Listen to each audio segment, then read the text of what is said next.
Good evening mga kapuso! Mahigit 2 linggo na lang at mananakot na sa mga sinehan ang KMJS Gabi ng Lagim, the movie. Pero bago yan, ibinahagi muna ng cast ang kanilang karanasan habang sinushoot ang pelikula. Makichika kay Athena Imperial.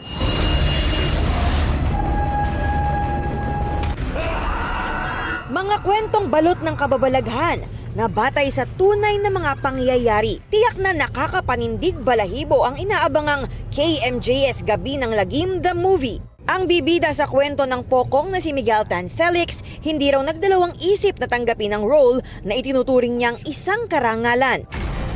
Every time na manonood ako ng movie, tas makikita ko na base siya sa totoong buhay, may extra kabay after mong mapanood yung film. Kapuso mo Jessica Soho, ginawang movie, yung Gabi ng Lagim, kaya makakaasa ka na talagang pinaghandaan to and pinaganda ng bawat isa sa production. Palangga ko ikaw, Apo.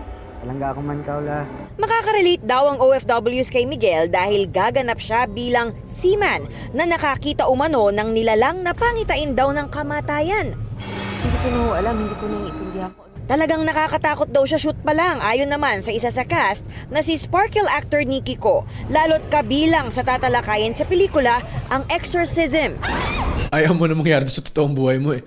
So talagang before and after, kailangan mag-pray. Ang isa pa sa cast na si John Lucas, sa panonood ng horror films naman daw humugot ng emosyon at inspirasyon sa pag-arte. Ako po ay mahilig manood ng mga horror movies talaga. Yung mga napanood ko nung bata na talagang nagbigay sa akin ng takot. Kapilugan ng buwan.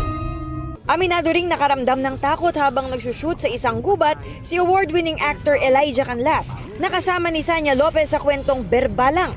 Sa kabila niyan, in-enjoy na lang daw ni Elijah ang oportunidad na gampanan ang kanyang role. Yung KMJS team, they did their research. Shinare nila yon with me, kung ano yung origins ng isang berbalang. Yung paniniwala na yan, parte yan ng kultura natin bilang mga Pinoy.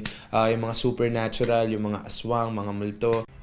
This November 26 na mapapanood sa mga sinehan ang KMJS Gabi ng Lagim, the movie. Athena Imperial updated sa Showbiz Happenings.